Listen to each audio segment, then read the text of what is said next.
Hello everybody. Today we will be covering Generative Adversarial Networks. I'm Andy Brown, and Nick Knowles will be taking over on the second half of this lecture. So let's look at our motivation. Why do we want to learn to generate data?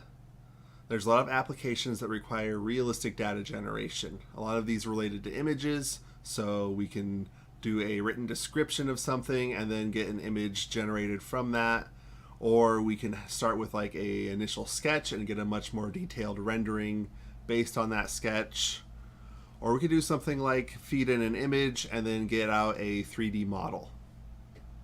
Another application is relaxing our dependency on labeled data. It's been shown that instead of using all 60,000 labels of MNIST, you can use a generative adversarial network with 20 to 200 labels and still get close to state-of-the-art performance. We can also simulate futures for reinforcement learning. So when an agent discovers a space that it is not familiar with, it can then try to figure out what it should do. We can also do data compression. So when we have gigabytes of images, we can then get this really rich representation with about 100 megabytes of weights. These GANs can also lead to some hilarious results. For example, we might have a model that generates images of birds, and the model might create an image of a bird that has 4 legs. Based on this quote by Richard Feynman, researchers are really excited about these generative adversarial networks to get a much deeper understanding of our world, because they must really internalize the essence of this data to be able to generate it. Okay, let's take a step back now. So a lot of the models that we looked at before have been discriminative models.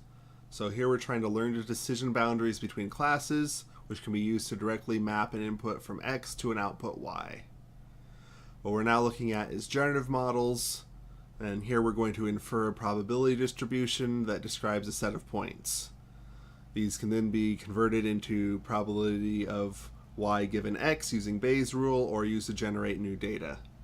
We've seen generative language models that are given an input and generate a new input to be fed back into the model using recurrent neural networks.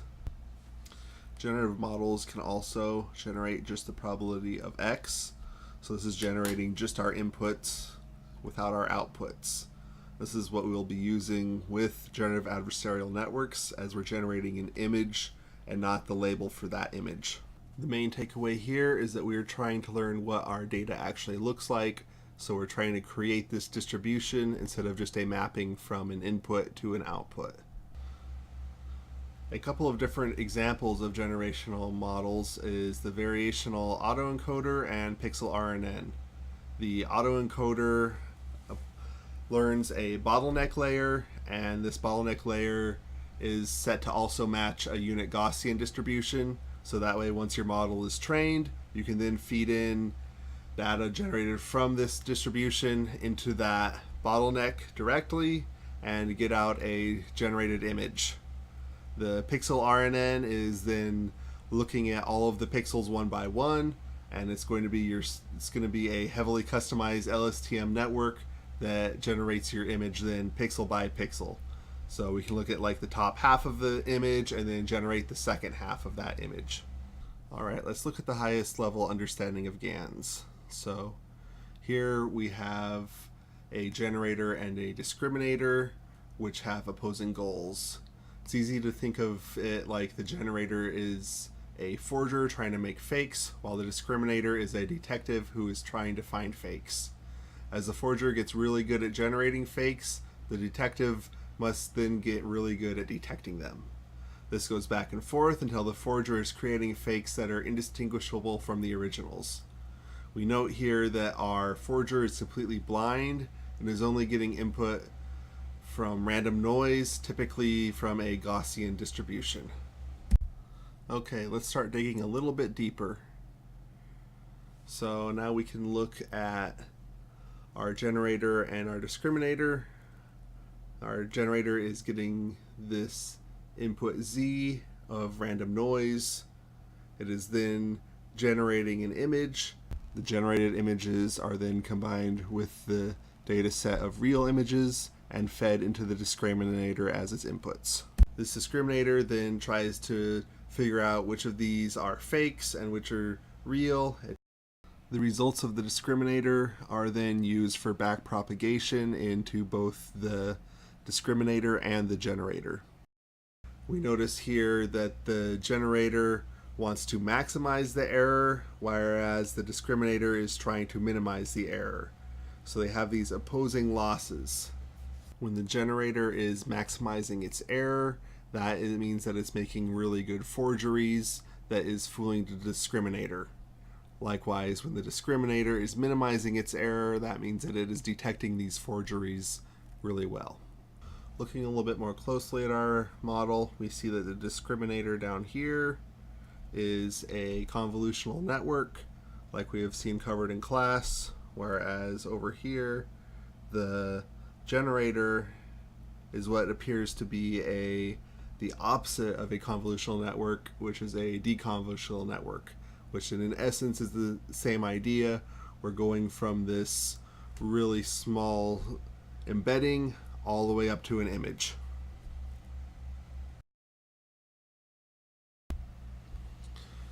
So one way of representing loss is with the minimax function. This is the same as cross entropy loss, where the summations have been replaced with expected values. So the loss for the discriminator will be equal to negative 1/2 the expected value of x times the log of the value from the discriminator given x. So this is the loss according to the real data being fake. Likewise, we then subtract off 1/2 the expected value of z times the log of 1 minus the value of the discriminator evaluated on the result of the generator on a given z. So this is the cross entropy loss for the fake data being real. Finally, we get the loss of our generator by simply taking the opposite value of the loss from the discriminator.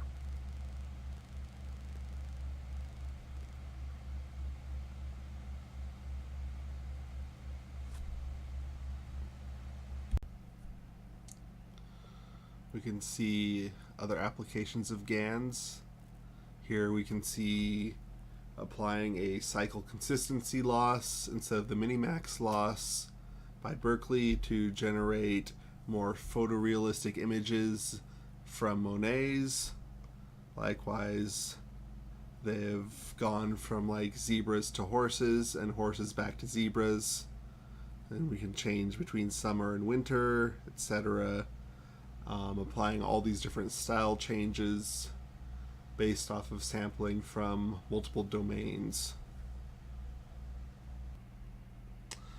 Additionally, we can then append on a caption with our input noise, and we can then train up our model, and once the model has been trained, we can then feed in a caption and get images based on these captions. This is an example from NVIDIA where they're using a GAN to generate celebrity faces. Their inputs have 200,000 different photos, and each photo then also has 40 different attributes such as glasses, mustache, for example. So if we're doing this arithmetic with the input vector, the z vector, we can then adjust how much of a mustache the images that are generated will have.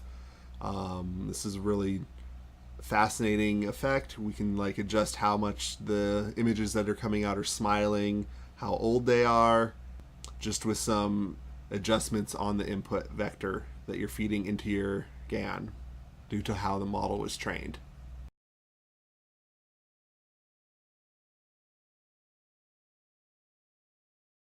Another really interesting example takes in images for its input and outputs video. It does this by having the discriminator evaluate, instead of just a single image, a whole video, and we get this really trippy result where we can generate motion based off of a still image.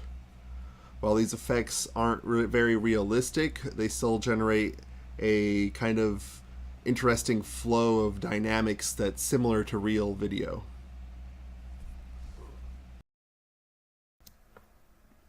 So it might be helpful to consider GANs as two distinct models. On one hand, we have a discriminative network that essentially just learns very general decision boundaries that define what it means to be a point in this data set. And of course, we can append some modular classification or regression vector onto this and potentially reduce the amount of labels we might need for some supervised prediction task. On the other hand, we have this other model that's learning to generate new data points, and we can, in the same sense, we can sort of condition this to actually make visual predictions by appending some input vector to the noise vectors z, and introducing some sort of target into the convolutional layers of the discriminator. The thing that really put GANs on the map, though, is the generator model. That's mostly because it ends up producing higher fidelity images than previous methods. In other words, it produces much sharper, almost like seemingly higher resolution images, even though they're in the same pixel dimensions. And in fact, most of the popular alternatives to GAN tend to produce very blurry images and videos. And the main reason that you get much higher quality images out of GAN is that the objective function for the generator is much more powerful. It's much more aligned with the task of image generation than in the other methods, which usually involve some sort of reconstruction of an input data point. This is because the objective function for the generator itself is shaped by the discriminator network. If we revisit what the discriminator is actually doing in the context of generating data, it's really just a function that tells us whether or not a generated example lies on the same feature manifold as the real data. You can think of a feature manifold as sort of this low-dimensional surface within the feature space that all of our inputs lie on. For example, if we have a ton of images of dogs, which are 32 by 32 pixels, a single, if we think about this in vector space, that's 1024 pixels, where each pixel can be a range of values. But we really might only care about a subset of all the possible values. In fact, it's pretty guaranteed that we'll only care about a subset of those values, and specifically, the ones that actually describe edges and color patterns relevant to dogs in the natural world. And all of these points are going to lie on some lower dimensional surface within that 1,000+ dimensional space. So compared to something like mean squared error, where we're just trying to reconstruct a data point, using the discriminator in a GAN as our objective function actually gives us the ability to have this very lax concept of targets. We're more worried about just if these values end up on the feature manifold itself, rather than trying to put them on specific points on that feature manifold. And in fact, if we use mean squared error to do optimization, we're basically just saying that there's one correct output for every input, when in reality there could be multiple correct outputs. And so what ends up happening is we just average over all of the correct outputs, which is what leads to this blurring effect in the traditional methods. One of the ways that might be a little easier to visualize this is if we're doing video prediction, where on the right is a non-adversarial method, in the center is we're using a GAN, and on the very left is what actually happens. It's the ground truth target. So as you can see, as Pac-Man gets close to a point where you actually have to make a decision where there's multiple different possible futures that could occur, the non-adversarial technique ends up falling apart because it ends up doing that averaging effect over all the possible futures, whereas the GAN model, it learns to pick one tractable plausible solution and just kind of stick with it. So learning this stronger objective function comes at a price, though. The drawback of GANs is that they are much harder to train than something like a variational autoencoder or some autoregressive model like PixelRNN. In the material we've covered in class, we've only seen models that we really only train with simple optimization, and they pretty much always converge to some solution if our hyperparameters are good enough. That is, we're provided this stationary objective function, and we can just perform iterative gradient updates until the parameters of our model find some local optima. In GANs, there isn't a stationary objective, and there isn't really a concept of local optima. We're doing simultaneous gradient descents on two different models, and so now we have to sort of think about how we can find an equilibrium instead of a local optima. So we take a step away from optimization and a step in the direction of game theory.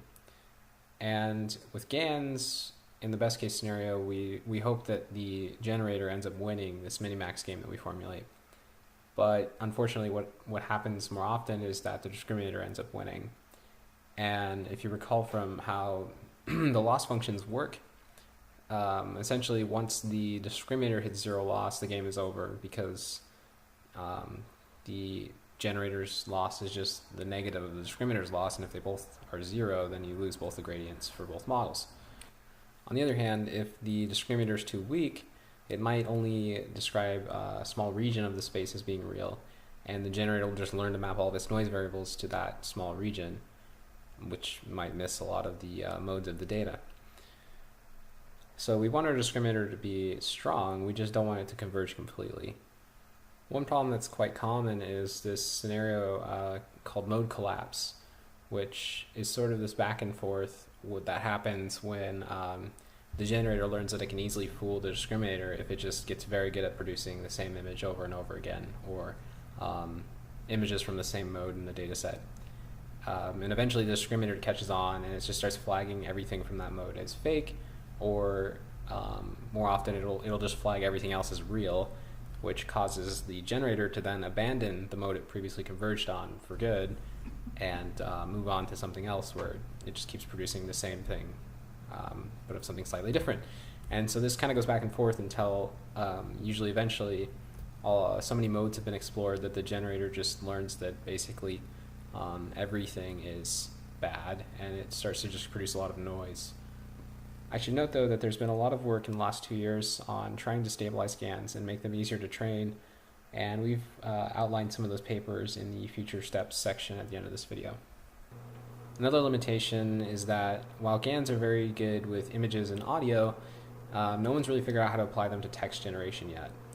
The main problem here is that when you're doing generative text, you're working with discrete units. You have like words or characters, and then the output of the generator becomes non-differentiable.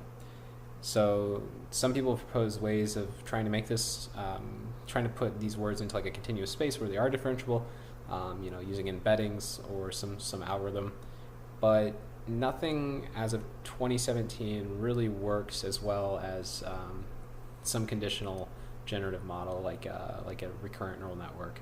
So some of the things we've gone over in this video, we highlighted the difference between generative and discriminative models. Recall that discriminative model is the ones that we've been working with in our class so far, where we just learn a direct mapping from some x to some y. And in a generative model, we're either learning to generate new data points, or we're trying to find the joint probability distribution of x and y so that we can then use that to learn a direct mapping.